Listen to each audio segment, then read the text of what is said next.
Bueno, buen día a todos. Gracias, como siempre, por estar siempre muy bien predispuestos para estos encuentros y con todas las complicaciones que ustedes tienen esta semana en las escuelas.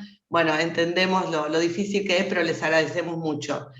La verdad que si bien siempre educación estuvo de la mano de salud, son muchos años trabajando juntos, el año pasado y este en especial, más que nunca, hemos tenido que estar codo a codo y en primer lugar yo lo que quiero es agradecer a la gente de salud porque realmente todas las escuelas en este tiempo lo que han transmitido es que se han sentido muy acompañados. Así que en primer lugar es el agradecimiento. Hoy nos acompaña, bueno, todos conocemos a Roberto, que está encargado del proyecto de Acercar, que ahora están trabajando en forma virtual, pero se acuerdan que siempre nos visitaban a las escuelas y la verdad que hemos compartido momentos muy lindos. Nos acompaña también Alfonsina Yamaciro, pediatra, que también la conocemos mucho porque siempre nos visitaba en la escuela, así que, y también nos acompañó en la presencialidad con todo lo que nosotros necesitábamos, así que Alfonsina, muchos años juntos también trabajando con ella. Y también Mariana Bustos, licenciada en enfermería. Ellos hoy van a ser los encargados de esta charla. Primero les van a contar un poquito cuáles son las novedades, qué está sucediendo con todo esto de los cuidados que tenemos que tener, con los nuevos ajustes de acuerdo al plan jurisdiccional o lo que está sucediendo. Y después también yo les conté de algunas otras inquietudes que ustedes tenían con respecto al tema de salud. Por ahí hoy no se pueden abarcar todos los temas, por ahí a lo mejor después veremos, seguiremos trabajando con las inquietudes que ustedes tengan, pero la verdad que es un paso muy importante. Insisto, agradezco mucho porque este año más que nunca se nota la necesidad de trabajar juntos educación con salud y los tres muy bien predispuestos y atendiendo las 24 horas del día. Así que, bueno, ellos hoy son los coordinadores, yo les doy paso a ellos y les van a contar y un poquito y después ustedes verán las inquietudes que tienen. Gracias a todos por estar hoy presentes. Bueno, Silvia, hermosas tus palabras. Nosotros agradecimiento nada más. Y arrancar cuanto antes, así aprovechamos estos primeros minutos del... Primero que nada, muy buenos días, muy contentos desde la división y desde el programa Acercar de tener estos encuentros que nos parecen muy necesarios. En este ya segundo año enmarcados en esta pandemia COVID-19 que nos obliga a reformular y replantear muchas veces la forma de trabajo y bueno, nos parece que este tema del encuentro y el intercambio de opiniones y de conocimientos entre salud y educación abonan a un camino de, bueno, de entre todos buscar los mejores escenarios para ir transitando estos momentos. Bueno, tenemos una pequeña presentación que aborda un poco algunos conceptos y después la idea es abrir el diálogo, digamos, para que, bueno, nos sirva a todos este encuentro y poder sacarnos las dudas y plantear los interrogantes que se nos presenten. El título que le pusimos es Seguros en la Presencialidad. Siempre lo que nosotros decimos es que esto, más que un título, es como un anhelo y un objetivo que nos parece que tenemos que ir construyendo entre todos, este concepto de la nueva escuela. Nos parece importante el tema de repasar las definiciones que están en el plan jurisdiccional de Provincia de Buenos Aires. Sabemos que todas las acciones en cuanto al tema COVID en las escuelas están plasmadas en este plan, por eso es muy importante que los conceptos y las medidas de acción que ahí se plantean estén claros para todos, entonces nos parece muy, muy importantes este tipo de encuentros. Sí, la próxima, Robert.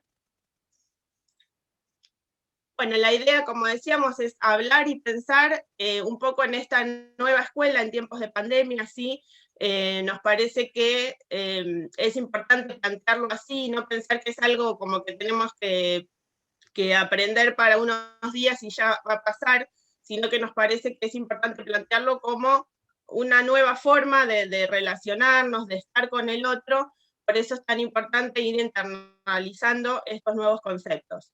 Después un poquito hablar de la enfermedad COVID en sí, los conceptos del plan, que es la herramienta que debemos usar, y también hablar un poco de la aplicación de la norma a la difícil realidad, ¿sí? Porque a veces todos sabemos que cuando viene algo escrito, quizás uno lo lee, lo comprende, y después cuando se empiezan a presentar las situaciones en la escuela, es como que no está todo tan simple y tan como está escrito, sino que hay muchísimas particularidades, muchísimas situaciones complejas, que nos parece importante, por eso también este acompañamiento y este asesoramiento para ir aprendiendo todos, porque también para el sector salud también fue algo nuevo lo del COVID, entonces entre todos ir construyendo esta presencialidad lo más segura posible, ¿sí? Y bueno, como decíamos, esperamos que sea un espacio de intercambio. Bueno, para arrancar, pusimos esta plaquita de Mafalda con el globo, un poco para contextualizar y repensar que no es algo solamente que nos está pasando a nosotros, no es algo que afecta ni siquiera a nuestro país, sino que es una situación crítica que está atravesando la mayoría de los países del mundo. Algunos, por suerte, están empezando a recuperar el ritmo de vida, digamos, previo a la pandemia, pero bueno, es una situación global, no es una situación normal y mucho menos ideal, y bueno, pensar que debemos tratar de hacer lo mejor posible, tanto para obtener el mayor nivel de salud y de combinarlo con el mayor nivel de educación y lo mejor para los chicos y para todos. Sí, la próxima, Robert. Bueno, esto es para hablar un poquito de la enfermedad COVID. Por suerte en este tiempo fuimos conociendo varios aspectos de la enfermedad. Hay algunas cosas que todavía nos siguen estando en duda, o bueno, sabemos que también ahora hay algunas mutaciones que se van dando que por ahí ponen en duda o en jaque algunos conocimientos que ya se tenían. Pero bueno, dentro de lo que está firme, digamos, y que se sabe con certeza, es por ejemplo el tema de cómo se contagia, ¿sí? Sabemos que la gran mayoría de los casos el contagio es de persona a persona, ¿sí? Por los aerosoles, por las pequeñas gotitas que exhalamos al hablar, al respirar, bueno, mucho más si gritamos o si cantamos. La mayoría de los contagios se dan por esta vía, y perdió un poco de preponderancia el tema del contacto por superficies, ¿sí? Que vieron que al principio era como las dos cosas, que prestábamos mucha atención al tema del barbijo y de la distancia, pero también el tema de desinfectar y limpiar todo por si uno tocaba una superficie contaminada y luego se tocaba los ojos, la nariz o la boca. Hoy por hoy se vio que ese tipo de contagios es muy, muy raro, y que la gran mayoría es por persona a persona, ¿sí? Después, lamentablemente, tratamiento específico todavía no hay, ¿sí? Hubo muchos diferentes tratamientos que se fueron probando y abordando. La realidad es que no hay un tratamiento universal, sino que hay cosas que a veces funcionan, pero después se ve que en otras situaciones no funcionan. Bueno, se sigue investigando en torno al tratamiento específico. Hoy por hoy el tratamiento es de soporte cuando la enfermedad avanza y sintomático, digamos. Después lo que sabemos también es que tiene un periodo de incubación la enfermedad, que eso también a veces complica, porque es un periodo de incubación bastante extendido, digamos. Lo habitual es que desde que uno toma contacto con el virus, más o menos entre el 4º o 7º día, si va a desarrollar la enfermedad, se da en ese lapso. Pero hay muchos casos que el periodo de incubación se extiende hasta 10 días y en algunos casos hasta 14 días, ¿sí? Entonces, por eso es importante entenderlo, para también entender el porqué de la necesidad de los aislamientos cuando uno es contacto, bueno, y para poder ayudar a que se cumpla, ¿sí? Porque todos sabemos que una persona sana que tenga que hacer un aislamiento por 10 o 14 días, si no se comprende el porqué, es bastante dificultoso de llevar a cabo. Después también sabemos los métodos de diagnóstico, que puede ser por laboratorio, como sabemos, a través de PCR o de antígenos, pero también por la situación hay en muchos casos que el diagnóstico se hace por criterio clínico epidemiológico sin necesidad de un estudio de laboratorio. Bueno, afecta principalmente al sistema respiratorio, pero también hay afectación de otros sistemas, y que la principal complicación es la neumonía, ¿sí? Y también lo que sabemos que del total de personas que se infectan, hay un porcentaje cercano al 20% que desarrolla una forma de enfermedad moderada o grave, y de ese porcentaje, más o menos el 5% termina con necesidad de un soporte en una terapia intensiva, ¿sí? Por eso las medidas de prevención también apuntan a que tratemos de que se contagie la menor cantidad de gente, porque necesariamente del total hay un porcentaje que va a desarrollar una enfermedad moderada grave. La próxima, Roberto. Bueno, esto lo pusimos también porque nos parece importante para entender por qué de algunas medidas, ¿sí? Como decíamos, acá está un poco el curso evolutivo de lo que puede llegar a desarrollarse a través del contagio con el COVID.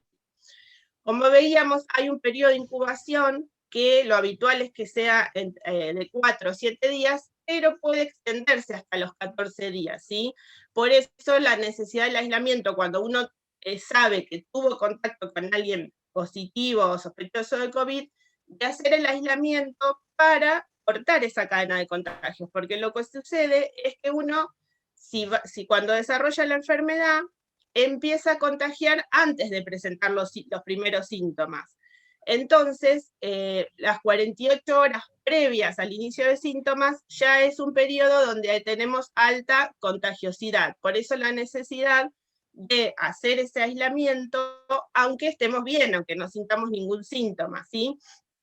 Después de estos primeros síntomas que empiezan siendo leves, bueno, los síntomas que conocemos, como la fiebre, la tos, dolor de cabeza, dificultad para respirar, diarrea, vómitos, pérdida de olfato, pérdida de gusto, la mayoría de las personas, como vemos la flechita para abajo, se cura alrededor del día 10, pero, o sea, están los días promedio y los rangos que puede tener esos periodos. Pero como decíamos, un porcentaje va a desarrollar la complicación más común, que es la neumonía. Puede ser una neumonía leve, moderada, que transite en el domicilio, o que necesite un soporte en una institución de salud.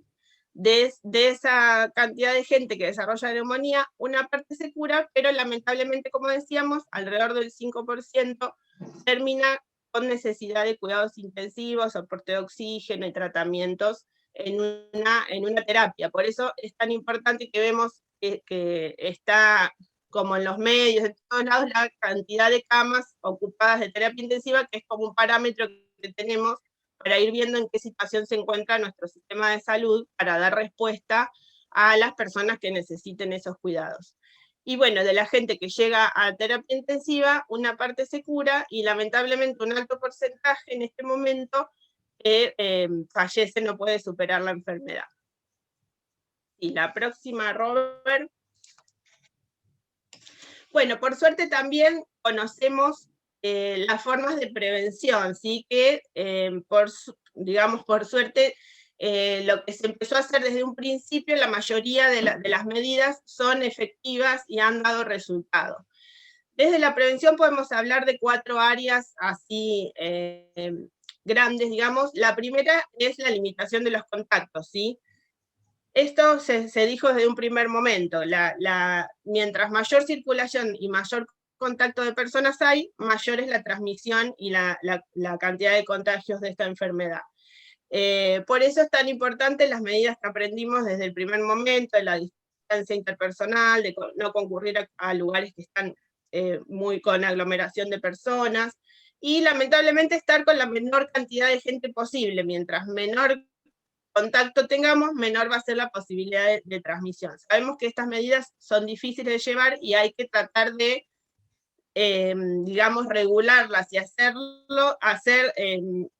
algunas transformaciones, algunas adaptaciones para poder llevar nuestra vida laboral, educativa y social tratando de disminuir y minimizar los riesgos, ¿sí?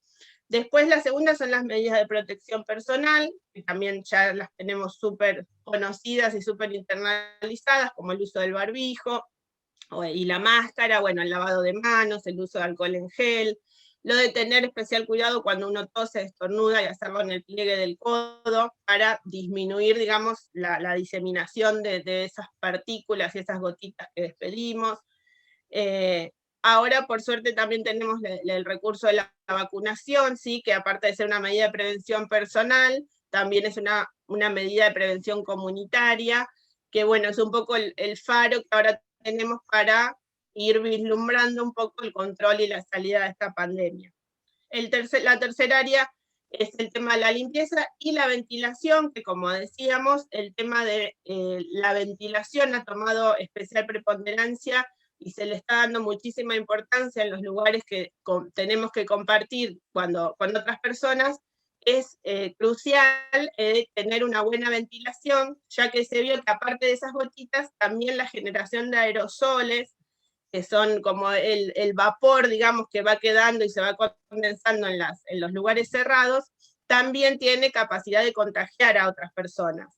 Entonces, cuando los ambientes son cerrados y no están bien ventilados, y va transcurriendo el tiempo, ese vapor, ese aerosol se va condensando, y si no existe una buena ventilación, hay posibilidades de contagios, hasta personas también que están un poquito más lejos, no necesariamente al 1,5 metros, sino que ese aerosol se traslada y puede llegar a contagiar a las personas que están compartiendo el espacio. Y también la limpieza, que si bien sabemos que en proporción es mucho menor el riesgo, se sigue sosteniendo las medidas de limpieza.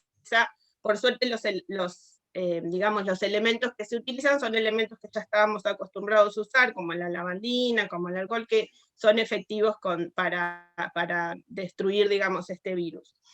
Y después está el tema de la gestión de los casos, que también eso sí nos vino a plantear todo un mecanismo, digamos, nuevo, que es cómo tratamos de ir cortando la cadena de contagios, separando a las personas que están enfermas o las que tienen riesgo de haberse contagiado del resto, para de esa manera ir evitando la diseminación de la enfermedad. Que bueno, estas medidas se dan tanto en la vida personal y familiar, pero también en la parte institucional, ¿sí? Por eso ahora va a hablar un poquito Alfonsina de las definiciones que tenemos, que nos trae el plan jurisdiccional, y cómo las vamos adaptando a los diferentes momentos y situaciones que se dan en la escuela. Como decíamos, bueno, acá tenemos el plan jurisdiccional de Provincia de Buenos Aires para un regreso seguro a las clases presenciales, y en el anexo 4 encontramos el protocolo que tenemos que seguir ante la aparición de síntomas en el espacio escolar, ¿sí? O de síntomas en el espacio escolar, o todas las situaciones que se dan en la escuela y cómo debemos actuar. Sí, la próxima, Robert. Es importante, bueno, justamente ahora estamos transitando esta suspensión de la presencialidad. En el mismo plan plantea que el desarrollo de clases presenciales se encuentra supeditada a la evolución de la coyuntura de la circulación y propagación de la pandemia COVID en el país, y particularmente en cada jurisdicción, ¿sí? No podemos, o sea, no está escindido de la situación sanitaria local y general. Entonces eso es importante tenerlo en cuenta, y también que el plan atraviesa todos los niveles y modalidades de enseñanza, tanto público como privado, y bueno, y concluye en una configuración de cómo es ese regreso a la presencialidad lo más seguro posible en cada escuela y en cada aula. Sí, la próxima, Robert. Bueno, ahora va a seguir un poquito Alfonsina hablando más en la aplicación de estas áreas de prevención en las instituciones escolares. ¿Qué tal? Buenos días, ¿cómo están? Bueno, después de todo lo que ha comentado Mariana, vamos a adentrarnos un poquito más a los conceptos del plan jurisdiccional. Como decía ella, los 4 pilares, también se mantienen en la escuela, ¿no? La limitación de contactos, el distanciamiento, las medidas de prevención personal. Sabemos que los chicos a partir de los 5 años, a los 5 años deberían usar el barbijo, y a partir de los 6 es obligatorio, todo aquel que entra en la escuela. El tipo de barbijo debe ser el ideal, o sea, limpio, que se adhiera bien a todo el rostro, al bordecito, que no deje espacios abiertos en lo posible. No utilizar, no está recomendado el barbijo de plástico, ¿sí? Que deja espacios por donde sale y puede entrar el vapor, como decía Mariana. La limpieza y ventilación, el tema de la ventilación ahora tiene un gran protagonismo, ¿sí? Después, si quieren, podemos charlar un poquito más sobre eso. Y se ha actualizado algunos conceptos del plan jurisdiccional, que en la publicación de este año, de febrero, hablaban, no sé si recuerdan, de que la forma ideal de ventilar las aulas, los espacios, era abriendo por lo menos cada 90 minutos, ¿sí? Lo que ahora se sabe es que lo ideal es la ventilación constante, aunque sea 5 centímetros de apertura de las ventanas y las puertas, y periódicamente asegurar una ventilación general. Pero la ventilación constante, el flujo de aire, de corriente de aire, es lo que disminuye la concentración de las partículas virales, ¿sí? Y vamos a adentrarnos más que nada en la gestión de casos. O sea, ¿cómo identificamos a esos casos, a las personas que son sintomáticas y las que tienen riesgo de padecer la enfermedad o de generar la enfermedad, ¿sí? Aunque estén sanas? Para eso nos vamos a adentrar en el plan jurisdiccional, que es la herramienta conceptual que se ofrece para poder ir identificando. Y ojo que digo identificando, no diagnosticando, ¿sí? Porque el diagnóstico lo hace ya la parte de salud, el médico es responsable de eso, pero de la institución la idea es identificar estas posibles situaciones para implementar lo más rápido posible también las medidas de prevención, ¿sí? La próxima. Entonces, casos, como para que quede claro desde la base, cuando hablamos de casos, son personas que tienen síntomas, ¿sí? No sabemos cuál es la causa, o sí, pero son personas que tienen síntomas, que están transcurriendo un cuadro probablemente, muy probablemente viral, y probablemente causado por el virus de COVID, ¿sí? Entonces, ¿cómo define el plan jurisdiccional caso sospechoso? Esto, bueno, ya lo conocen, ¿no? Nosotros lo que hicimos es cortarlo y pegarlo desde el plan jurisdiccional. Es una persona que presenta 2 o más de los siguientes síntomas sin otra enfermedad que explique esos síntomas, o sea, que tenga una otitis, que tenga una angina con placas, descarta la posibilidad, ¿no? Lo que pasa es que es muy difícil al inicio y desde la escuela hacer ese diagnóstico. Entonces, las personas que tengan estos síntomas y entren dentro de casos sospechosos, lo consideramos así inicialmente, ¿no? Hasta que el médico evalúe. Volvemos entonces con los síntomas, fiebre, y esto quiero recalcar, la gran mayoría ya lo sabe, cuando hablamos de fiebre o los papás refieren fiebre, preguntar si se lo tomaron con termómetro, si fue de 37,5 más, porque a veces refieren fiebre sin haberlo constatado bien, y para esta definición es importante tener los conceptos y los datos claros, ¿sí? Definidos. Después, bueno, está la tos, dolor de garganta, dificultad para respirar, dolor de cuerpo, diarrea y vómitos, que es uno solo, y recientemente se ha incluido dentro de los criterios a nivel de nación la congestión nasal y rinorrea. Las dos forman un solo criterio, pero se incluyó dentro del criterio de caso sospechoso de nación, ¿sí? Bien. ¿Quién también puede ser considerado un caso sospechoso? Sospechoso, todavía seguimos ahí, aquel que tiene pérdida repentina de olfato y de gusto. Para nosotros, para el plan, es un caso sospechoso. El médico después le va a solicitar o no un hisopado y lo va a diagnosticar con hisopado o no, un caso confirmado, pero para la institución es un caso sospechoso. ¿Y quién también puede ser caso sospechoso? Que el contacto estrecho, esa persona que estuvo en contacto con una persona positiva o sospechosa, y dentro de los 14 días posteriores a ese contacto empezó con uno o más de los siguientes síntomas, ¿sí? Y fíjense que no son los mismos síntomas que hablamos al principio, es fiebre, tos, dolor de garganta y dificultad respiratoria o pérdida repentina de gusto y olfato, ¿sí? O sea, si nos regimos por estos conceptos, nos va a ayudar mucho a tomar las decisiones, ¿sí? Y a ser precisos, eso es importante. A veces cuesta tener los datos precisos de la familia, pero hay que tratar de ahondarlo, ¿no? Y de documentar eso. Porque obviamente se toman medidas que tienen un gran impacto a partir de las definiciones. La próxima, sí, Robert, ahora. Entonces, eso era caso sospechoso, y cuando hablamos de un caso confirmado de COVID, cuando se confirma el caso sospechoso por un diagnóstico de laboratorio, como decía Mariana, una PCR o un antígeno, o si no, una evaluación médica que así lo determine, con un diagnóstico clínico epidemiológico, ¿sí? El certificado médico, o sea, en esa circunstancia, es el que acredita el diagnóstico, ¿sí? A veces es difícil contar con certificados médicos, pero la recomendación es que tratemos de seguir manejándonos en lo posible con documentación, en especial todo lo que se refiere a caso confirmado, ¿sí? Seguimos la próxima. Y ahora vamos a detenernos con lo que es el contacto estrecho, que por ahí es lo que más dificultades, por lo menos a mi criterio, genera tanto en la definición y en el manejo, ¿sí? Contacto estrecho se define desde el plan jurisdiccional como aquella persona que estuvo a una distancia menor a 2 metros, más de 15 minutos, sin el uso adecuado de la protección respiratoria, y eso es haber usado bien, o sea, uso adecuado se considera el uso del barbijo en buenas condiciones en todo momento, que cubra nariz, boca y mentón, ¿sí? Estuvo en contacto con una persona sintomática, o sea, sospechosa o confirmada, 48 horas previas al inicio de los síntomas, o sea, desde 48 horas previas al inicio de los síntomas. Hay una pequeña diferencia de esta definición del contacto estrecho del plan jurisdiccional con el que se utiliza a nivel comunitario, ¿sí? Afuera de la escuela.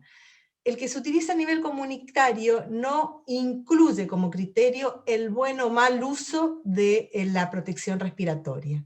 Considera un contacto estrecho la persona que estuvo a menos de 2 metros de distancia, más de 15 minutos, con un caso sospechoso confirmado.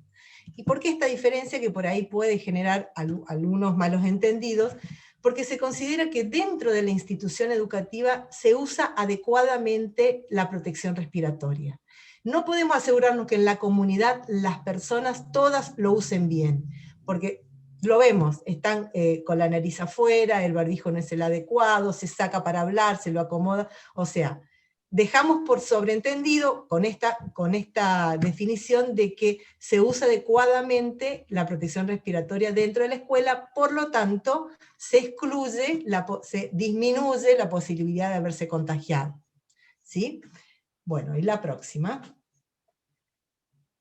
Pero con respecto a lo que a los alumnos, ¿no? A los chicos, las chicas, al grupo de alumnos o a la burbuja que ahora lo estamos denominando, la cosa cambia.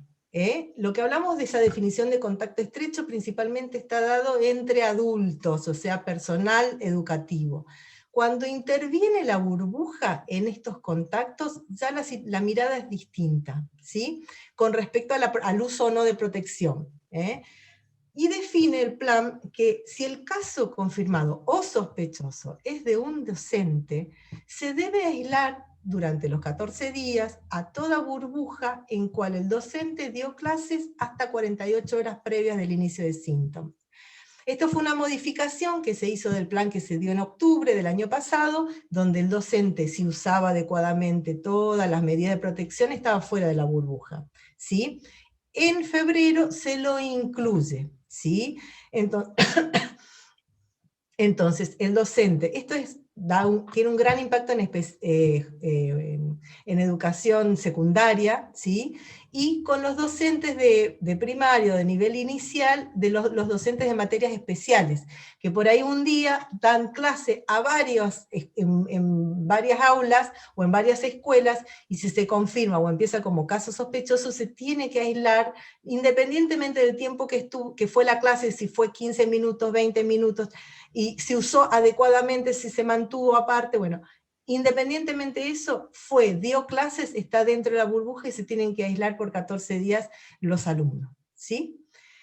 Después, y otra cosa más, en el caso que, porque cada vez estamos viendo más, en el caso que el docente no haya tenido síntomas, se haya practicado por X motivos un hisopado y le dio positivo, se toma la fecha de la toma de muestra del hisopado para considerar las 48 horas previas, para indicar el aislamiento. ¿Sí? La fecha de toma del hisopado, no del resultado, porque por ahí el resultado se lo dan 2 días después, no. La fecha de toma del hisopado, ¿sí? Y bueno, y pasa algo similar cuando es un estudiante, el caso confirmado sospechoso, ¿sí? Se deben aislar a todos los docentes que impartieron clase a su burbuja, con la burbuja incluida, ¿sí? Más allá que hayan utilizado las medidas de protección respiratoria, ¿sí? Y en el plan jurisdiccional no se modificó el tiempo todavía de aislamiento, que son 14 días. Ustedes, no sé si habrán escuchado, seguramente sí, en el protocolo de mitigación de provincia, bajó de 14 días a 10 días el aislamiento de los contactos estrechos, ¿sí? Pero esos 4 últimos días recomienda, o indica, más que recomendar, indica no tener... no ir a lugares con aglomeración de personas, no ir a lugares donde hay personas, factores de riesgo, controlarse muy bien si tiene algún síntoma, porque podría aparecer los síntomas en esos últimos 4 días, en un 1 a 10% de las personas puede llegar a aparecer, y extremar las medidas de cuidado. O sea, se disminuye el aislamiento, pero esos 4 días se deben mantener esas medidas. Por lo tanto, el plan jurisdiccional, todo contacto estrecho que vuelve a la escuela debe haber cumplido los 14 días, para aumentar la seguridad. Eso también generó y genera mucha confusión, porque el médico particular indica 10 y después en la escuela se piden 14. Pero este es el fundamento, disminuir los riesgos de contagio dentro de la institución educativa. ¿Sí? Bien, seguimos la próxima. Esta parte es todo de concepto, después vamos a charlar. Bueno, y volvemos entonces al la primera definición de contacto estrecho que habíamos hablado, que sí se utiliza para el trabajador y trabajadora de educación, ¿sí? En este caso sí, ¿cómo lo definimos? Menos de 2 metros de distancia, más de 15 minutos, y sin haber utilizado la adecuada protección respiratoria. Y esto ha sido muy común en las escuelas y en los centros de salud. Nosotros el año pasado también nos ha pasado que los momentos donde uno más se cuidaba era el que estaba con los pacientes y usted con los alumnos. Pero el momento donde uno se relaja muchas veces es el momento que se junta con los compañeros, a tomar un tecito, un cafecito, a tomar mate, cada uno con su mate, pero bueno, nos bajamos el barbijo, nos acercamos, nos escuchamos, nos reímos. Y ese es el momento de mayor riesgo y en donde se han dado en las instituciones situaciones de contagio. Así que hay que tener muy en cuenta esto, de no transformar al otro en contacto estrecho y yo no transformarme en contacto estrecho, diseñar, organizar esos momentos de distensión y de encuentro, porque tenemos que seguir teniéndolo, pero de una manera más segura. ¿Sí? Seguimos, por favor. Muy bien. ¿Cómo para representar? Perdón, Alfo, Sí. Quiero contestar una pregunta que surgió, que no quedaba claro a partir de cuánto los 14 días. Cuando son contactos estrechos, el aislamiento empieza a contarse desde el último contacto, no desde el alta, no desde el alta del caso. Cuando son contactos, por ejemplo, en la escuela, y sabemos que uno, por ejemplo, de los alumnos empieza con síntomas y después se confirma, el aislamiento de los contactos empieza a contar, digamos, después del último día que tuviste contacto con ese alumno, ¿sí? Y justamente esta es la diapositiva donde aclarábamos eso. ¿Ves?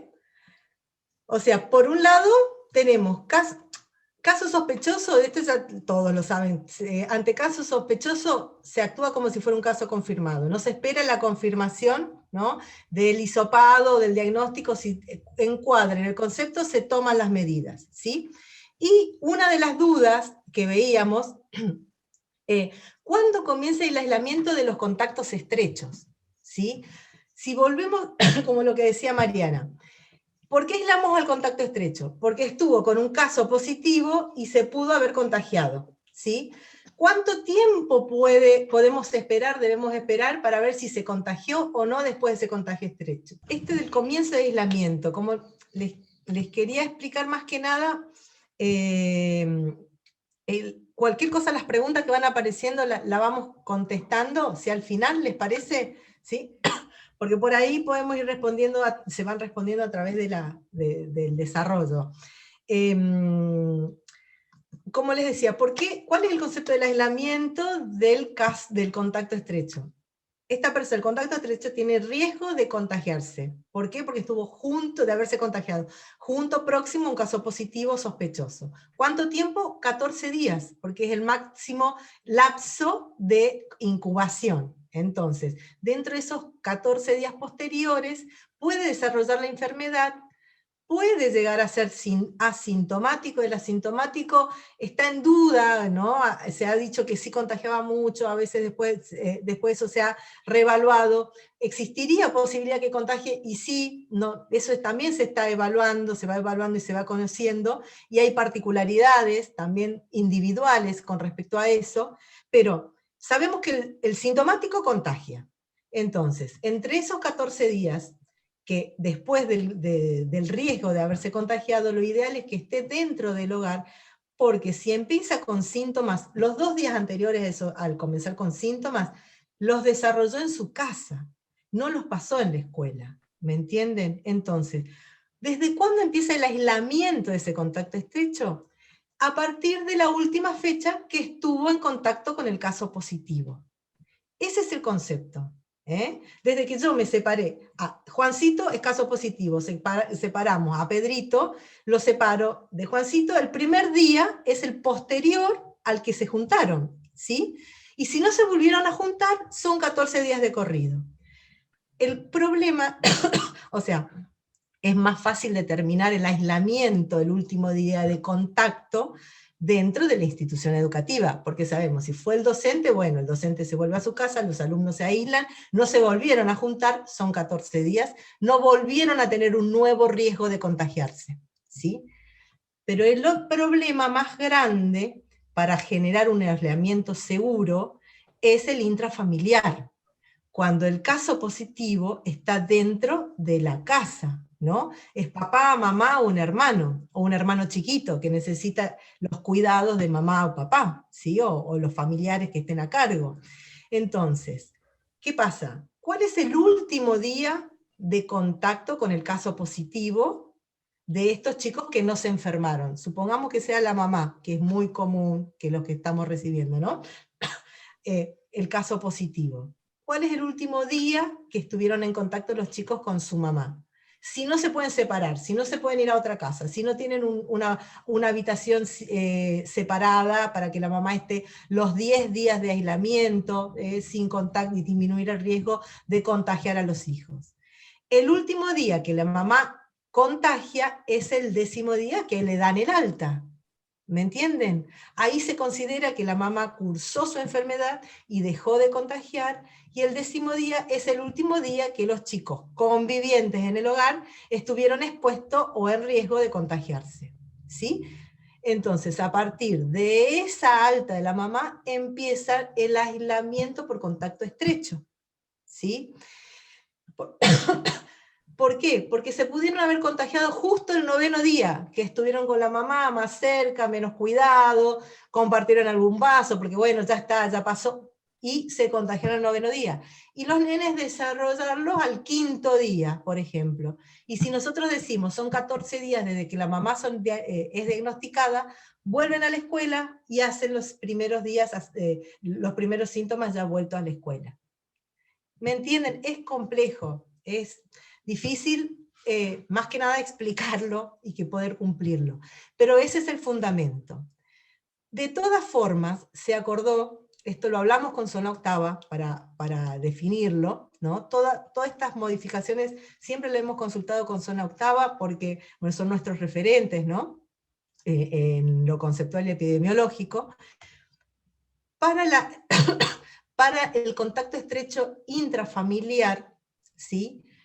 El aislamiento a partir del alta del caso, si no se pudieron aislar, después esto igualmente lo va a hablar de nuevo Mariana, si quedaron dudas, son 10 días, ¿me entienden? O sea, no son 14 días como el aislamiento de contacto estrecho de la escuela, de la burbuja, del docente, sino son 10 días a partir del alta del caso positivo, o sea, en esta situación, mamá positiva el día 1, le dan el alta el día 10, los hijos empiezan el día 11 su aislamiento hasta el día 21.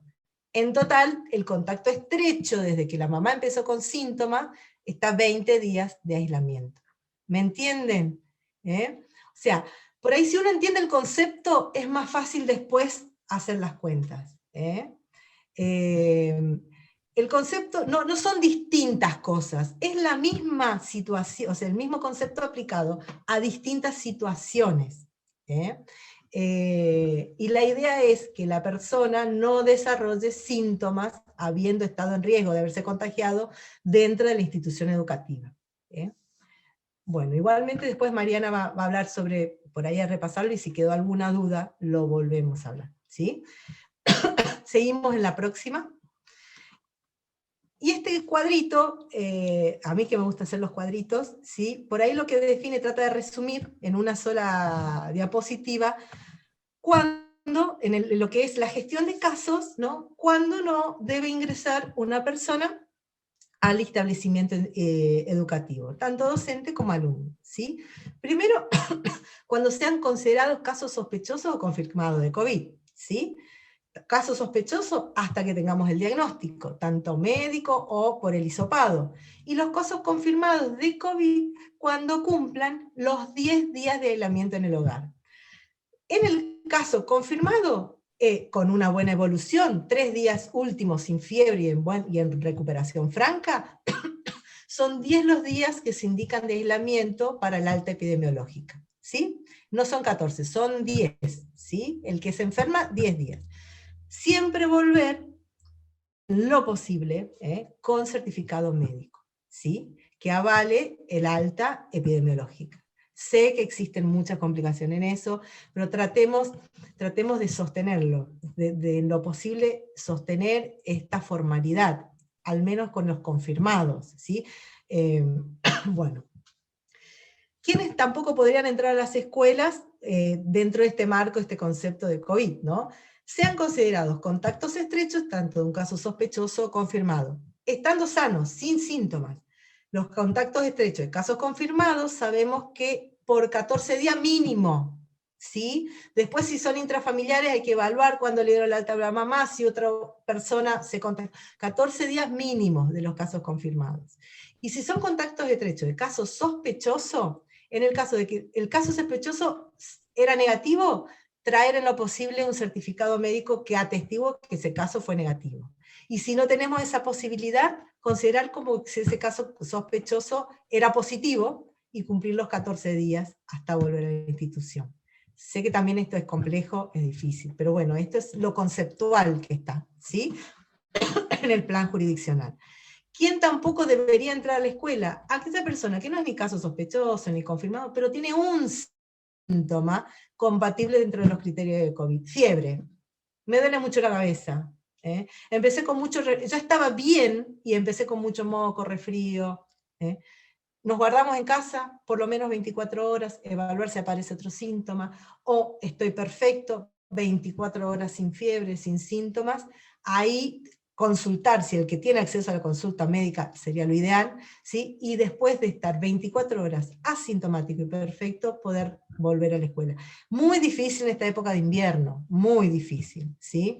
Pero bueno, esto es lo que avala el plan. Y también las personas personas sanas, sin síntomas, que vuelven de alguna zona de aislamiento, ¿sí? Por ahora en la Argentina no hay zona ASPO de aislamiento social preventivo obligatorio, ¿sí? Estamos distanciamiento, pero sí las personas que vuelven del exterior, de cualquier país extranjero, tienen que hacer, además de las PCR, tienen que hacer aislamiento por lo menos de 10 días, ¿sí? Eso también está el concepto, está en las páginas definido y se va actualizando según las medidas de la situación epidemiológica. Pero persona que regrese del exterior tiene que cumplir las pautas epidemiológicas, muy importante. Toda la familia, no solamente los mayores, toda la familia, ¿sí? Muy bien. Pasamos a la próxima. Y acá volvemos a los contactos estrechos, ¿sí? Porque es el punto fundamental, y por ahí para entender un poquito la dinámica y el concepto y la idea, ¿por qué tanto hacemos hincapié, ¿no? Porque la detección de los contactos estrechos, la indicación y el cumplimiento en lo posible del aislamiento, ¿sí? Es lo que nos va a permitir mitigar, disminuir la diseminación de la enfermedad, ¿sí? Porque, por ejemplo, tenemos un paciente, una persona que es COVID positivo, empezó con síntomas, se diagnosticó, es el circulito grande, y estuvo en contacto con estas 4 personas del costado. Bien, la primera persona se lo evaluó como contacto estrecho, se le indicó un aislamiento, pero no hizo el aislamiento. Hizo la enfermedad y contagió, y volvió contacto estrecho a estas 3 personas, ¿sí? Porque no hizo el aislamiento y desarrolló los síntomas en su lugar de trabajo, ¿sí? Entonces siguió diseminándose la enfermedad. La otra personita de rojo, el cuadradito rojo, también fue contacto estrecho, se le indicó el aislamiento, realizó adecuadamente el aislamiento, se enfermó, empezó con los síntomas, pero dentro de su hogar. No diseminó la enfermedad de nuestro lado. Entonces ahí se cortó la cadena a través de esa persona de propagación, ¿sí? Las otras 2 personas del centro, la silueta negra, ¿sí? Se identificó como contacto estrecho, se le indicó el aislamiento, hizo los 14 días y no se enfermó, Garrón porque se tuvo que comer los 14 días, pero bueno, no se enfermó y cumplió adecuadamente, ¿sí? Tampoco se diseminó la enfermedad. Y la última personita de la silueta blanca no se identificó como contacto estrecho, no lo refirió, no se dio cuenta, no se le indicó aislamiento, no se sabe si se enfermó, no se sabe qué pasó si contagió a otras personas, ¿sí? Bueno, esas son las situaciones que se pueden presentar. Y la importancia entonces, cuando encontrábamos alguna institución que empezaban a aumentar los casos, la primera recomendación es, se fijaron bien cuáles son los contactos estrechos, replantearlo, repensarlo, aislarlos, que se queden en la casa, ver, porque es la única forma que tenemos por ahora de cortar la diseminación de la enfermedad, tanto en la institución como en la comunidad. La próxima. Bueno, y ahora sí la dejo con Mariana para que siga, por lo menos con otro tono y otra voz, hablando de este tema. No, por ahí para seguir fijando estos conceptos del manejo de contactos estrechos, ¿sí? Recordar que el tiempo son 14 días en contactos cuando son en la escuela, como decíamos, a partir del último día que estuvo en contacto con el caso positivo. Pero cuando son contactos estrechos de convivientes, que ahí vi que surgía otra vez la pregunta, son 10 días a partir del alta del último caso positivo de la familia, ¿sí? Porque a veces también pasa que no es que se contagian todos en la misma vez, sino que empieza quizás la madre y a la semana comienza un hermanito mayor. Entonces, del núcleo familiar, el último que desarrolla la enfermedad, cuando tiene el alta, los que siguieron siendo contactos estrechos, o sea que nunca presentaron síntomas, a partir del alta del último caso, empiezan los 10 días de aislamiento de contacto estrecho, ¿sí? Ahora, si querés, Robert, pasá a la próxima, que por ahí es un poco más gráfico de lo difícil que es hacer muchas veces para muchas familias el aislamiento domiciliario. No queremos decir que sea imposible, ¿sí? Porque depende de cómo se organiza organice la familia y qué posibilidades, digamos, físicas tenga de hacerlo en la casa, ¿sí? Pero mínimamente se necesita tener una habitación individual donde la persona que está enferma se mantenga en ese espacio con una ventana abierta, con la puerta cerrada, ¿sí? Que se tenga mucho cuidado con el tema de los pañuelos, de los elementos que usa, del tema de la desinfección. Cuando es un menor, necesariamente alguien lo tiene que cuidar, o sea, es imposible dejar un nene chiquito en una habitación 10 días. Entonces lo que se aconseja es que o sea, dentro de lo posible, que sea una, o la mamá o el papá, el que sea su cuidador y tratar de aislarlo del resto de la familia, ¿sí?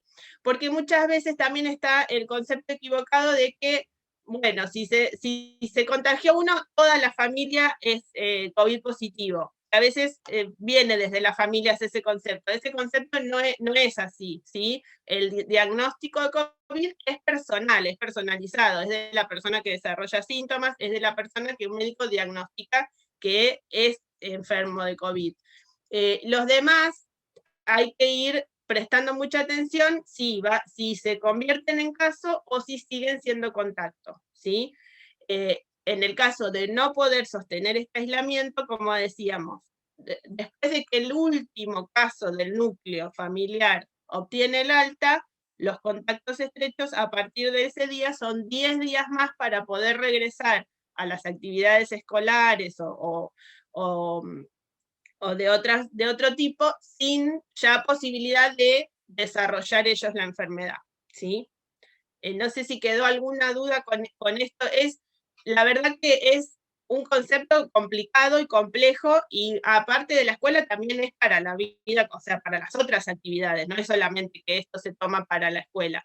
Para la escuela la única diferencia es lo de los 14 días, que para volver a la escuela, cuando es un contacto estrecho, esos 10 días, esa cuarentena cortada no se adecuó al plan jurisdiccional, sino que se sostiene lo de los 14 días. A no ser en estos casos, cuando el contacto es dentro de la familia, que es después del alta, 10 días más, ¿sí? Bueno, no sé, la próxima, Robert, así... Bueno, y esto es un poco lo que hablaba Silvia, que a veces también es difícil el mensaje de el aislamiento que debe realizar por ser contacto estrecho, y cuando la burbuja tiene indicación de aislamiento, no es solamente no ir a la escuela, sino es realizar un aislamiento domiciliario, porque al haber habido un caso sospechoso confirmado dentro de la burbuja, tenemos un riesgo de desarrollar la enfermedad, ¿sí? Entonces, la indicación de aislamiento, aparte de no ir a la escuela, debe ser no salir de casa, no recibir visitas, tener especial cuidado de no compartir por ahí con los abuelos o con personas que pertenecen a grupos de riesgo, ¿sí? Tener especial cuidado en la limpieza y la desinfección, no compartir los utensilios, como decíamos. Si uno está aislado porque fue contacto estrecho, tener su propio vaso, obviamente no compartir el mate, tener especial cuidado si está tosiendo, estornudando, ¿sí? Tratar de, como en el caso de desarrollar la enfermedad, disminuir al mínimo posible la cantidad de personas que se conviertan en contactos estrechos nuestros, ¿sí? Eso es importante porque a veces, muchas veces, más que nada cuando es el aislamiento de burbujas, se tomaba por las familias y también por algunos docentes como que la única indicación era que no había que ir a la escuela, pero no se tenía en cuenta todos estos otros cuidados que hay que tener en cuenta. Y a la vez también la información de que en el caso de que desarrollen síntomas, o sea, tener especial cuidado y estar alerta al desarrollo de síntomas, y si es así, avisar a la institución y también realizar la consulta médica para ser diagnosticado, ¿sí? La próxima, Robert. Bueno, ahora sigue otro poquito Alfonsina, y después, bueno, si tienen preguntas o alguna inquietud, las vamos contestando al final, ¿sí? Bueno, ahora vamos a tratar de ver algunas situaciones que nos fueron refiriendo desde el asesoramiento que estábamos haciendo desde salud escolar, ¿no? Por los mails, por las consultas telefónicas, que fueron bastante comunes, ¿no? Y que fue justamente esto, la aplicación a la norma a un contexto, ¿sí? La próxima. Este concepto que costó por ahí difundir, no sé por qué costó tanto difundir, o sea, que llega a todas las instituciones y con la oficialidad que debería haber tenido, ¿sí? Que es justamente, tanto hablamos de los contactos estrechos y el aislamiento de 10 o 14 días, según de dónde se ha dado, que la única forma de estar exento a realizar la persona el aislamiento por ser contacto estrecho es haber padecido COVID los últimos 90 días y haberlo transitado y tenido el alta, por supuesto, y siempre y cuando se haya diagnosticado con un método de laboratorio, ¿sí? O sea, si la docente dio clase, tuvo COVID el mes pasado, se hizo un hisopado para hacer el diagnóstico, se recuperó, se reintegró a la actividad. En el aula, en la burbuja, aparece un alumno COVID positivo y se indica el aislamiento de todos los contactos estrechos, esta docente, por haber estado dentro del lapso de los 90 días y haberse realizado el diagnóstico de la enfermedad COVID con hisopado, está exenta de cumplir el aislamiento. ¿Me entienden?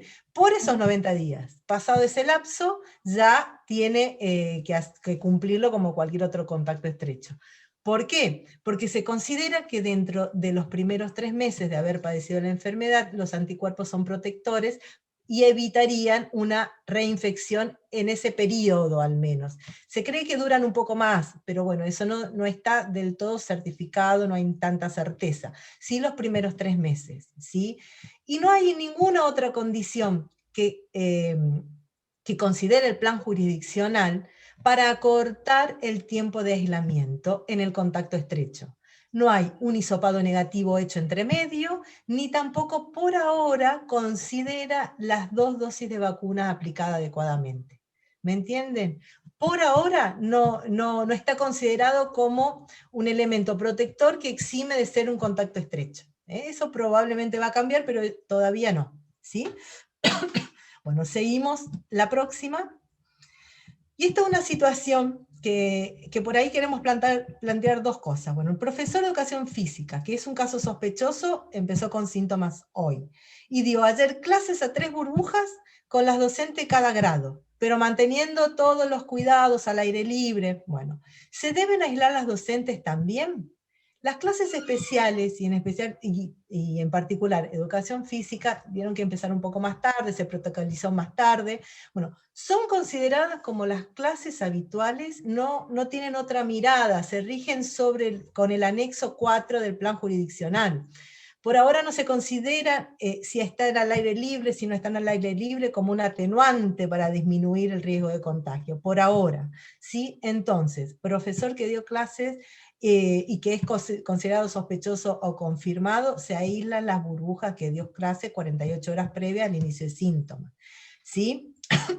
Más allá que haya estado a 2 metros de cada chico, que haya usado la máscara, los chicos hayan usado bien el barbijo y se separaron, por ahora no se lo considera, ¿sí? Discutible, pero por ahora no está dentro del plan. Y otro tema, otro tema que también es más que nada a nivel inicial, donde el profesor está siempre con la maestra de sala, se da esa particularidad, pero en el caso que 2 docentes o una preceptora o un integrante del equipo de orientación escolar comparte un taller o una actividad, una clase con otro docente, con otro compañero, se transforman los 2 como parte de la burbuja. ¿Me entienden? Porque esto es bastante común también pasó, de que por ahí la docente acompañó al profesor de educación física, pero los 2 estaban con distanciamiento, usando el barbijo, pero compartieron la clase en forma simultánea, no sucesiva, yo te los doy a los chicos, no, simultánea. Independientemente al uso de la protección, se consideran contactos y están dentro de la burbuja, se indica el aislamiento. ¿Me entienden? Esto ha impactado mucho en el manejo y en las actividades a nivel inicial, ¿sí? Que debe ser simultáneo, digamos, el impartir clases con los adolescentes especiales y también en las modalidades de especiales, ¿sí? Que también son a veces más de uno, ¿sí? Los docentes que imparten clases. Pero bueno, es lo que por ahora recomienda el plan jurisdiccional, ¿sí? Pasamos la próxima, ahora sí. Bueno, y esto fue una consulta que nos hicieron más que nada el nivel inicial con el tema de la manipulación y la preparación de alimentos, ¿sí? Como decía Mariana, la vía de FOMITE, de contacto, se ha desmerecido, ¿sí? O sea, se considera la limpieza, obviamente, se mantienen todas esas medidas, pero se ha visto que no es la principal vía de contagio, ni tampoco la vía digestiva, porque en esta situación lo que plantearon es que una auxiliar que había preparado la merienda después fue positiva, ¿sí? Si había que tomar medidas sobre los chicos que comieron esa merienda, ni no. Nosotros eso lo consultamos con Zona Octava, y la recomendación fue que si se mantuvieron las medidas y las pautas obligatorias de bromatología, no del cuidado de alimentos, no es necesario tomar medidas extras, ¿sí? Sabemos también que en los recreos por ahí se consume algún alimento, bueno, cuando los chicos, bueno, y los adultos también, van a comer o a tomar algo y bajarse el barbijo, asegurar el distanciamiento, ¿sí? Entonces, si bajamos una barrera, mantener las otras, el distanciamiento, y que sea lo más cortito, o sea, menos de 15 minutos, y si uno va a almorzar en la institución, también que sea por turnos y en lugares muy bien ventilados, con distanciamiento, ¿sí? Bien, pasamos a la otra. Después otra situación que pasó por ahí con las escuelas más alejadas, el tema de los transportes en el colectivo. El chofer de transporte escolar fue diagnosticado positivo por COVID. ¿Qué conducta se toma el pasajero no cambiará del jardín? Esta diapositiva. Bueno, la consideración es que hay protocolos para los transportes, ¿no? Si se mantienen los protocolos, no se consideran como contacto estrecho, sino como contactos casuales los pasajeros. Pero hay que recomendar que los chicos estén siempre en el mismo lugar, que no anden cambiando los lugares, mantener al máximo el distanciamiento y por supuesto el buen uso de la protección respiratoria, no sacarse el barbijo, ¿sí? Y el chofer mantener la máscara y tratar de no interactuar con los chicos, o sea, interactuar lo menos posible, ¿sí? Pasamos la próxima, ya vamos terminando me parece. Bueno, estas son otras situaciones. Yo sé que en las escuelas municipales no se hacen entregas de bolsones, ¿sí? Pero sí se van organizando actividades grupales, o reuniones, ¿sí? Y esto ha pasado bastante frecuente cuando, bueno, una persona, por ejemplo, la preceptora fue diagnosticada de COVID, que no está en ninguna burbuja, no tiene designado en ningún aula, pero colaboró, por ejemplo, en entrega de alimentos o en una reunión institucional. ¿Quiénes son considerados contactos estrechos en esta situación? Aquí cuadra la definición de contacto estrecho del plan jurisdiccional: menos de 2 metros, más de 15 minutos, y correcto uso de protección, y incorrecto uso de protección respiratoria. Ahí me equivoqué, disculpen. Así se define el contacto estrecho entre compañeros, o sea, entre personal educativo. Pero también hay que tener mucha consideración con el tema de la ventilación, como decía Mariana. Si fue un lugar muy chiquitito, la reunión duró mucho tiempo, por más que uno haya usado el barbijo adecuadamente, se compartió un tecito en un momento que hacía frío, bueno, hay que reevaluar, rever quién es contacto estrecho y quién no, ¿sí? Y la recomendación es que se planifique cada reunión adecuadamente, con el distanciamiento, con los tiempos, con la frecuencia, y en lo posible lo que se pueda hacer virtual, hacerlo virtual en este momento epidemiológico, para no convertirnos nosotros y no convertir al otro en contactos estrechos. Esto también en recomendaciones de reuniones o citaciones con papás, ¿sí? Tratar de diagramar en la reunión que no dure más de 15 minutos, que se mantengan los distanciamientos, que sea en un lugar aireado. Sabemos que son necesarios, obviamente, sabemos que son necesarios hacer intervenciones presenciales, pero tratar tratar de planificarlo dentro de un contexto de mayor seguridad, ¿sí? Bien, pasamos para la próxima. Y con el tema de ventilación, no sé si a ustedes les ha llegado ya, hay una, desde provincia, hay una normativa o recomendaciones sobre la ventilación y sobre el uso de los medidores de dióxido de carbono que se está promoviendo, que aparentemente va a llegar a las escuelas provinciales, pero al principio habla de la ventilación, está bastante dentro del plan, ¿sí? Y digamos que actualiza esos conceptos de mantener los 5 centímetros en forma permanente. ¿Se escucha bien? Porque me dice que está inestable. Ahí se cortó. Te escuchamos, Alfonsina. Te escuchamos y te vemos.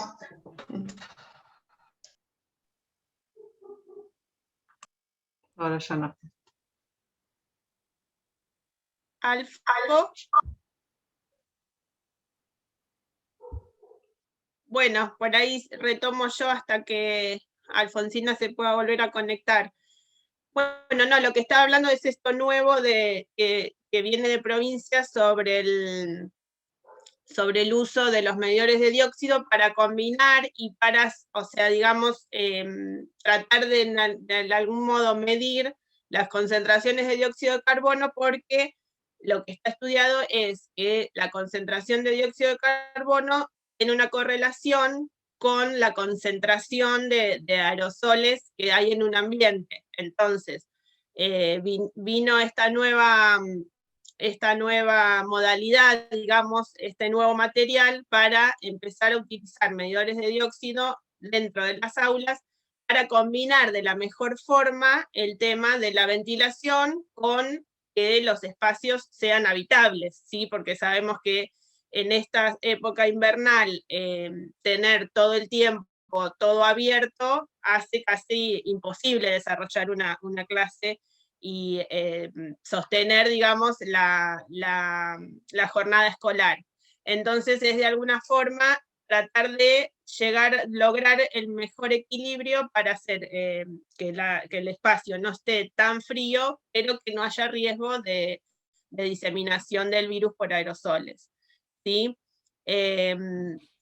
No sé si en las escuelas municipales ya empezaron a llegar, supimos que en las provinciales sí, pero bueno, esto va a ser un nuevo periodo, digamos, de aprender todos a usar estos medidores, de ir viendo cómo se usan de la mejor manera, ¿sí? Y lo que decía un poco Alfonsina es que como que vuelve a fundamentar el tema de la ventilación permanente, de la ventilación cruzada permanente, de por lo menos de tener la ventana abierta 5 centímetros y combinar con una puerta, con algo que de forma cruzada, digamos, favorezca la circulación de aire, y que esa ventilación sea, que esa renovación de aire sea con aire de afuera, digamos.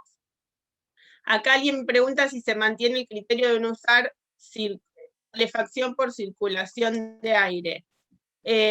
Lo que sostenía el plan jurisdiccional, que lo único que no estaba recomendado eran los splits, ¿sí? O sea, eran los sistemas que como que recirculaban el aire, el mismo aire, digamos, y no tenían alimentación de aire de afuera. Lo que se estuvo viendo, ahora yo la verdad que no sé en esta nueva si hace alguna actualización de eso. Todos los sistemas, más allá del tema de los splits que estaba especificado que no era recomendable, todos los otros sistemas de calefacción se podían usar siempre y cuando estuvieran combinados con la ventilación. Mariana, te aclaro porque la consulta viene porque en muchas escuelas municipales tienen una circulación de calderas con aire, unas tienen radiadores sí, y otras con aire. Las que son de circulación con aire no está permitido prenderlas en el horario que hay gente adentro de la institución. Chicos. Tiene que ser fuera del horario, sí, por la circulación del aire. Así que eso por ahora no. Sí, ese es el sabíamos tema. Que algunas estaban viendo la posibilidad de cambiar quizás y tener alguna ¿no? De que tomen aire de afuera o tratar de hacer alguna Claro. transformación. Sí, Claro. es todo un tema medio complejo, pero bueno, ese es el Es tema. complejo, claro. Sí, sí, sí. Sí, ya, como decíamos, los sistemas de calefacción que recirculan el aire interno no están recomendados, porque es como que esos aerosoles los pueden diseminar a los otros ambientes. O sea, como toman el aire interno y lo recirculan, está esa complicación. Sí, los demás sistemas que...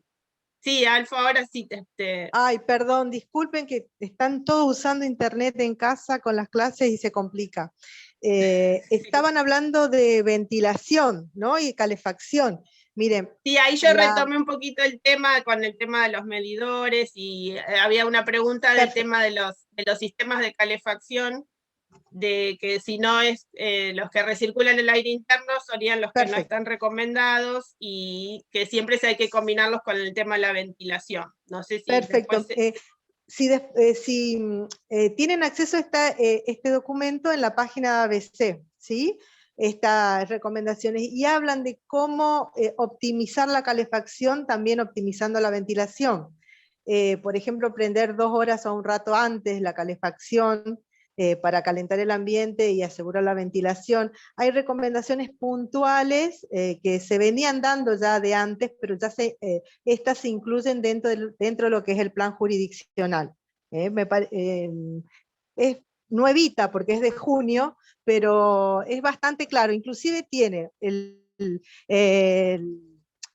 documento madre, digamos, largo, y uno para claro, del test rápido, más que nada porque puede generar algunas dudas cuando los alumnos vuelvan a la escuela con un test rápido negativo, pero siguen siendo sintomáticos, todo sintomático, con síntomas respiratorios, casos sospechosos, que tiene un test rápido negativo, se reevalúa a las 48 horas. No se descarta con el test rápido negativo, ¿me entienden? Es por una cuestión metodológica que puede ser un falso negativo, entonces sigue siendo caso sospechoso hasta la nueva evaluación médica. Está ahí, digamos, el diagramita, ¿sí? Más que nada cuando se vuelva a la presencialidad y empecemos a tener cada vez más chicos con síntomas por el invierno, ¿no? Igualmente, obviamente, toda duda nos consultan, ¿sí?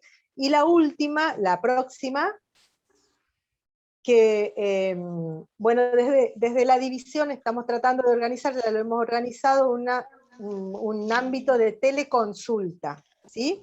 Que en esta tablita está resumida los conceptos, o sea, la idea es, a la institución educativa, cuando tenga alguna duda puntual sobre, por ejemplo, que es muy común, no tiene el certificado, no sabemos si fue un caso sospechoso, no le hicieron el diagnóstico, el chico ya está recuperado, está en condiciones clínicas, ¿no?, de volver a la escuela, pero no sabemos si le faltan días de aislamiento, si ya estaría de alta, no puede contactarse con el pediatra, no puede no consigue turno. Bueno, la institución nos manda un mail para ver cómo podemos organizar un turno por teleconsulta, que alguno de los pediatras de la división se comunica con la familia, previo aviso de la familia, por supuesto, y aceptación, ¿no?, de la familia, para hacer una consulta telefónica, evaluar la situación y poder definir, ¿no? Más que nosotros, lo que se define de la teleconsulta se carga al GIS, que es la historia clínica municipal digitalizada,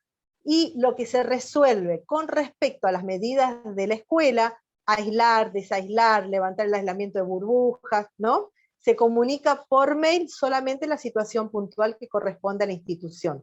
O sea, porque el diagnóstico médico es, digamos, propio del paciente, no es un secreto médico. Lo único que comunicamos es lo que corresponde a las medidas institucionales, ¿sí? Nos empezamos a trabajar y en general nos ha dado bastante respuesta, pero esto no es un seguimiento del caso agudo, ¿me entienden? Si hay un chiquito que empezó con fiebre o que es contacto estrecho, no puede ir a la sala, ¿cómo se maneja? Eso hay que llamar al 107, ¿sí? Al 107 se están armando y se está trabajando a través de telemedicina en situaciones donde la familia no puede, porque uno es caso positivo y no está recomendado, la mamá es caso positivo y no está recomendado que salga de la casa, se le hace un seguimiento telefónico, se le debería hacer un seguimiento telefónico al caso positivo y a los contactos convivientes, ¿sí? Esas situaciones agudas, digamos, a través del 107. Y las otras situaciones donde se necesita alguna definición para el manejo institucional de la escuela se comunica con nosotros por mail, ¿sí? Para poder articular una teleconsulta. No sé si quedó claro. O sea, Alfonsina, la teleconsulta complementaría la consulta que antes hacían las escuelas. No, esto es aparte. Esto es, sí, sí, o sea... por eso lo ampliaría. Exactamente, no se sustituye, ¿no? Porque muchas de las consultas fueron, bueno, tenemos este alumno que hace 20 días no viene a la escuela, no sabemos si fue contacto estrecho, si fue caso sospechoso, si confirmado, la mamá no lo puede llevar. Entonces, se agenda un turno, uno de los pediatras de la división los llama a la familia, se evalúa cómo fue la situación, se diagnostica todo eso, se carga en la historia clínica del paciente y a la institución se avisa, por ejemplo, no, está de alta, es considerado un caso COVID positivo, pero ya cumplió el aislamiento, puede volver, y a veces ha pasado que había burbujas aisladas, no se llegaba al diagnóstico del alumno y había burbujas aisladas, qué sé yo, por 10 días, 15 días sin diagnóstico, y entonces eso destraba, digamos, ¿no? Porque tiene que haber una mirada idealmente médica, clínica, para poder organizar o definir la situación y levantar las medidas preventivas que se instituyeron desde la institución. ¿Me entienden? Más que nada es para agilizar esto, no es para un seguimiento personalizado del alumno, ni de la familia, ¿me entienden? Es para resolver situaciones más bien de difícil acceso a la consulta pediátrica, que tampoco necesita una presencialidad, porque el chico ya está sano, está bien, y poder agilizar el manejo, ¿me entienden?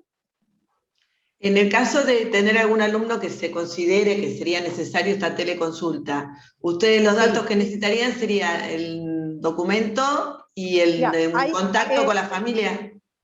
En el flyer ese de que dice telemedicina está todo, está el resumencito, pero lo que sí, la modalidad es así.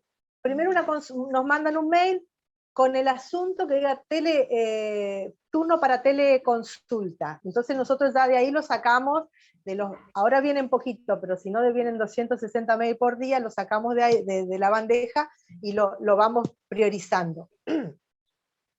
Entonces ahí nos comunicamos, lo que necesitamos son los datos del alumno, DNI, fecha de nacimiento, el nombre, la dirección, ¿sí? Un teléfono de contacto que sea seguro, porque va a ser todo por teléfono, ¿sí? Y un breve resumen de la situación. Eso lo ponemos en la turnera de los pediatras que esté disponible en algún momento, o sea, no es una urgencia, o sea, no es de un día para otro, por ahí va 24, 48 horas, se la va a llamar a la familia, se va a hacer la consulta y por mail se envía la recomendación para la institución. Bueno, y esa es para graficar que todas las medidas que estuvimos hablando, que ustedes conocen también, se deben sumar, tanto las individuales como comunitarias. Una sola medida sola de por sí no va a resolver la situación, ¿sí? Por eso la importancia del trabajo comunitario y sostenido, ¿eh? Y esa es la última, así que escuchamos las dudas, las preguntas que tengan. Para redondear, el criterio de extender el aislamiento de los contactos estrechos al momento intrafamiliar, digo, al momento que le dan el alta al familiar que fue positivo.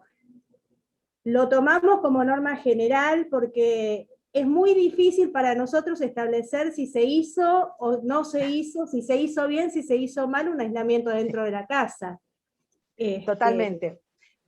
Nosotros, o sea, en general, al menos cuando se le hace el hisopado en el SEMA, se le trata de entregar un breve instructivo de las medidas a la familia.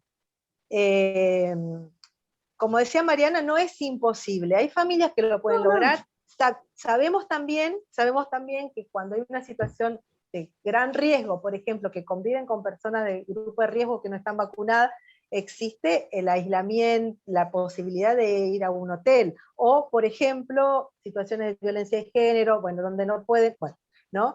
Eso existe y a través del 107 se canaliza, las situaciones extremas, por un lado, ¿sí? Y lo que ha pasado muchas veces, hay familias que cuestionan esto de un aislamiento, de una cuarentena tan prolongada, y afirman que han realizado un aislamiento adecuado. La forma que encontramos, puntual, tampoco está contemplado dentro del plan, pero que encontramos de recomendar, de buscar primero un acercamiento con la familia, y si la familia afirma de que fue adecuado el aislamiento, que se haga un acta, ¿me entienden? Que quede de alguna constancia de que se cumplieron los 14 días lo indicado, o sea, sí, los 14 días el indicado, ¿sí? Sabemos que es conflictivo, para todos nos cuesta, a nosotros nos costaría hacer un aislamiento tan largo. La recomendación es esta: hay muchas familias que en el diálogo lo comprenden, ¿sí? Y hay otras que por ahí siguen manteniendo el mismo parámetro, la misma postura, entonces, bueno, que lo certifiquen de alguna forma, ¿sí? También inclusive hay médicos de cabecera que dan el alta antes del tiempo que está determinado por el plan jurisdiccional, y eso también a veces genera algún conflicto con la institución.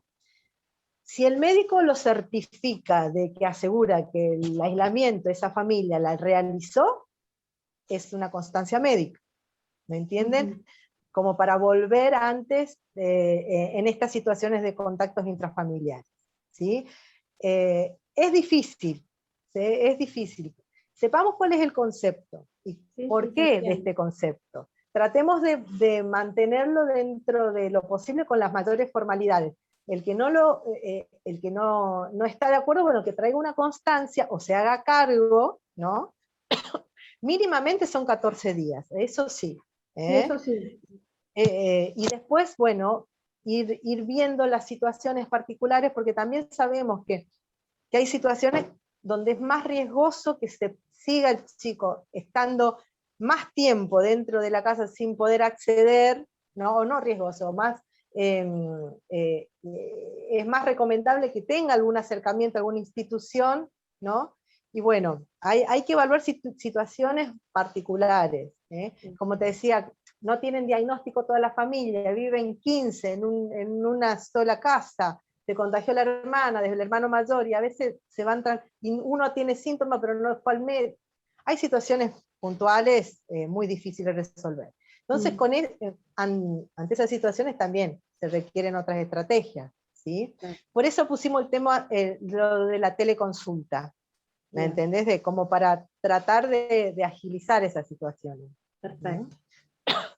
Claro, tratar también como de acompañar desde salud esas situaciones que sabemos que son complejas y que a veces es difícil desde la institución acordar y llegar a un consenso con las familias. Entonces por ahí, por la teleconsulta es como que se da una orientación y un asesoramiento de salud que a veces mejora o hace más fácil esas decisiones. Chicas, dos temas que les preocupan a las instituciones, que por ahí a lo mejor los podemos ver en otro momento, hoy no se va a poder, pero como consecuencia de toda la situación sanitaria que estamos viviendo, es el de las vacunas, cómo está la situación en los centros de salud y cómo está el tema de vacunas, y también la posibilidad de las consultas por otras patologías, porque la mayoría de las instituciones, sus familias concurren prioritariamente a las salas. Entonces, bueno, esos eran dos temas también que les preocupa a las instituciones para verlo o en este momento o en otro, ¿no? Sí, con el tema de vacunación, desde el programa Acercar y con la central de vacunas, a partir de la inquietud de las supervisoras del sistema municipal que se nos planteó, vieron que nosotros todos los años veníamos haciendo el relevamiento, bueno, ya teníamos como esa costumbre de que el equipo se acercaba a principio de año y dejaba el listado de los niños que estaban con vacunación incompleta. ya el año pasado y tampoco se pudo realizar ese tipo de actividad, entonces pensar de qué forma podemos viabilizar y facilitar, primero ver a quién chicos le falta la vacunación, y por otro lado también facilitar el acceso. Sabemos que lamentablemente el año pasado hubo una baja en la cobertura de vacunación. Ayer justo estaba viendo, ya veníamos del año 2019, que fue el peor año de la década, digamos, en coberturas de vacunas.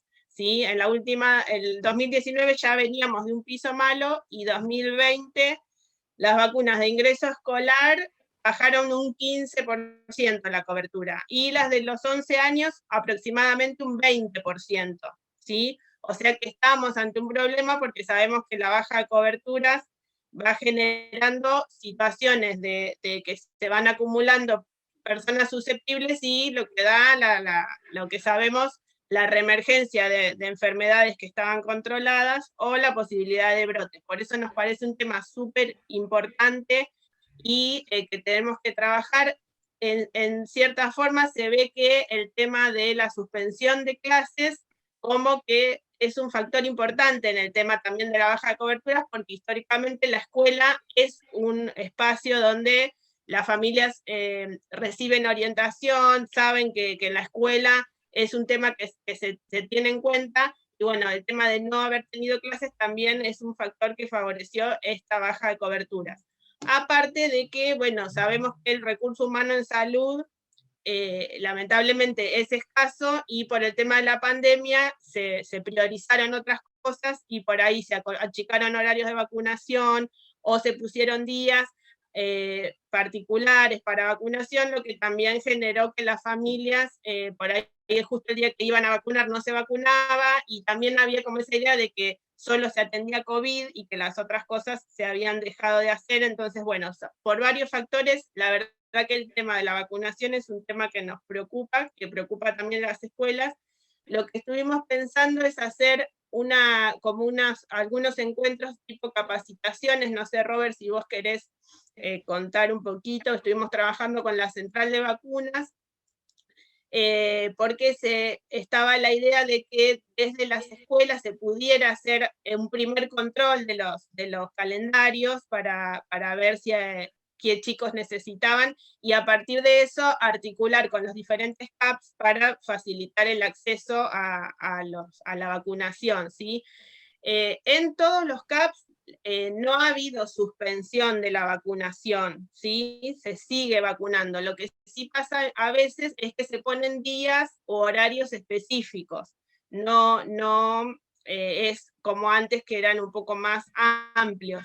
Entonces es muy importante ese mensaje a las familias, que las vacunas de calendario todas se siguen aplicando, ¿sí? Que por ahí es importante llamar antes a la salita para cerciorarse bien qué día y a qué hora tienen que ir con los niños a vacunar. Pero bueno, la idea es hacer un trabajo conjunto desde salud y educación para trabajar específicamente el tema de vacunación, que sabemos que no es fácil. El calendario, en los últimos años se incorporaron muchas vacunas, a veces hay que ver en qué año nació cada chico para ver cuáles son las vacunas obligatorias y cuáles no, pero bueno, tratar de facilitar lo mayor posible para que se pueda hacer desde las escuelas, y también lo más importante es articular con los centros de salud para los chicos que necesiten saber cómo acceder de la forma más simple a la vacunación. No sé, Robert, si vos querés agregar algo. La idea era hacer para fin de junio, creo, un primer encuentro. Sí, lo explicaste perfecto, Mariana. Bárbaro, sí, es claramente eso. Estamos trabajando sobre esta inquietud y sobre los controles, bueno, avanzando también en preguntar y coordinar con los centros para que lleguen con una respuesta un poco más próxima a las necesidades de las comunidades. Pero sí, estamos Perdón. trabajando. Sabemos que a veces Por llegamos el un tema, poco con delay a las necesidades, ¿no? sí, Yo el no tema sé de si... los controles de salud, perdón, en la edad escolar se ha ralentado, se ha enlentecido la mayoría o en muchos centros de salud se están empezando a dar, o sea, se están haciendo controles, pero pocos turnos. También depende del recurso humano, de las situaciones, y ya sabemos que venimos de momentos difíciles antes de la pandemia y esto se ha agravado. La Secretaría de Salud, no sé, seguramente lo han visto, ha implementado un accionar que es el camión del Estado en tu barrio, que también realizan controles de salud para, pediátricos y clínicos, ¿sí? Pero son turnos que han sido otorgados desde el centro de salud, desde el CAPS, no es a demanda, ¿me entienden? No tienen que ir en el momento para que lo atiendan en el momento. Son turnos ya designados desde el CAPS de la zona, ¿sí? Por eso sería bueno que se acerquen o llamen las personas, las familias, para ir preguntando si existe la posibilidad de hacerse controles de salud, porque eso también depende de cada CAPS, cómo se va organizando, ¿sí?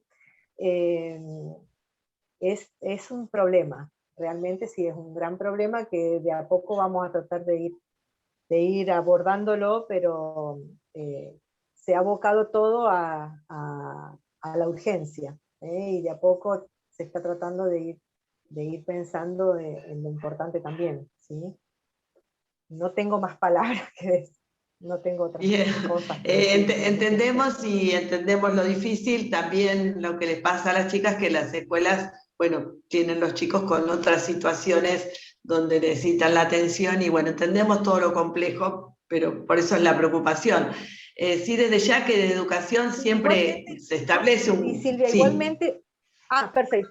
Si hay alguna situación muy puntual, ayer pudimos tener también una conexión, un Zoom con Paola Braga, que se conectó con una psicóloga licenciada dentro del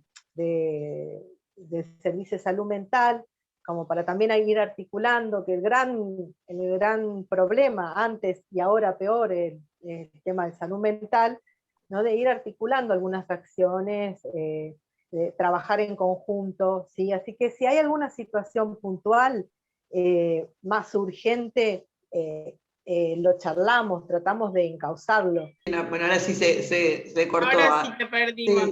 Sí. Nosotros, Mariana y Roberto, por supuesto que de las escuelas, todo lo que sea campañas de prevención, las escuelas están acostumbradas a hacerla y siempre están bien dispuestas y eso lo hacemos permanentemente, lo mismo que el control de las vacunas cuando los chicos ingresan.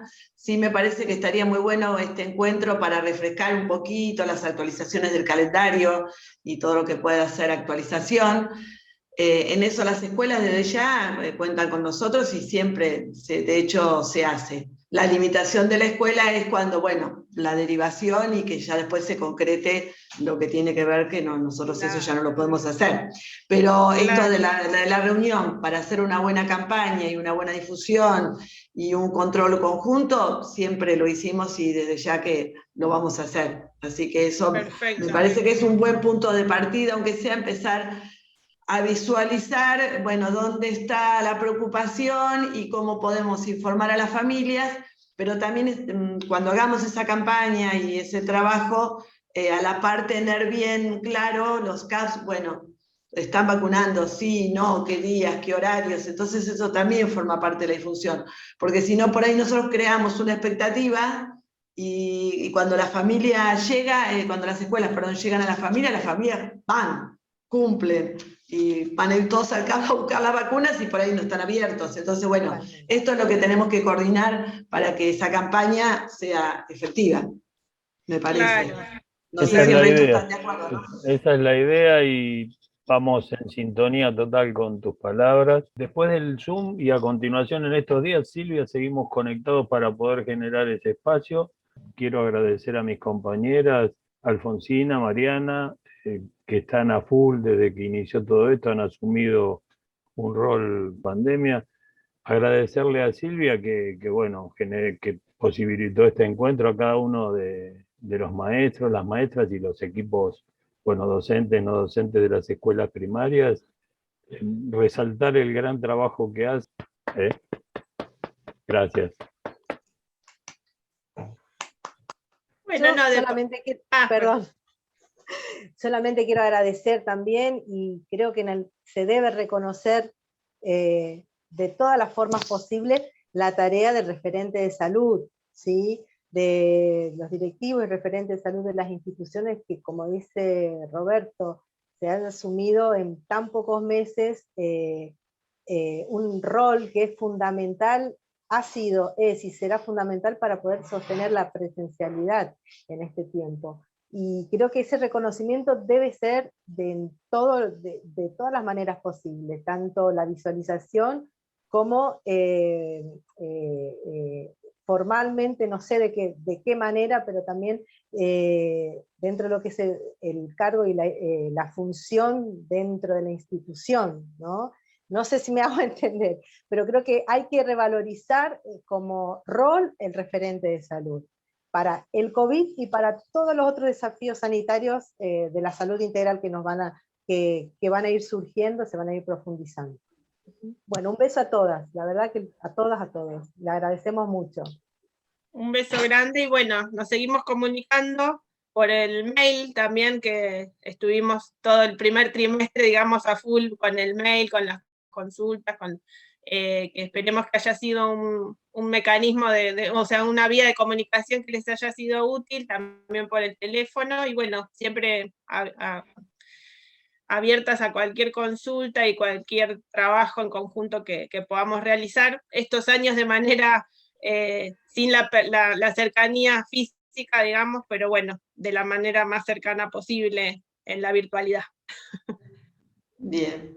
Bueno, gracias a todos, primero por aceptar esto de trabajar en corresponsabilidad, trabajar juntos, salud y educación. Gracias a los referentes, gracias por estar siempre. Y bueno, la verdad que un placer y es apasionante escuchar a gente con tanto entusiasmo y además de todo lo que saben, ¿no? Obviamente, pero que transmiten tanto entusiasmo y que realmente sentimos que hay un ida y vuelta. Porque a veces tenemos a los especialistas y lo sentimos como distancia, nos dicen las cosas, nos explican, pero después no lo sentimos junto a nosotros. Pero ustedes no, ustedes terminan este Zoom y están a la par vía mail continuamente, así que realmente los sentimos cerca. No son especialistas que están a distancia y que no podemos llegar. Así que eso es lo que más se agradece. Gracias realmente.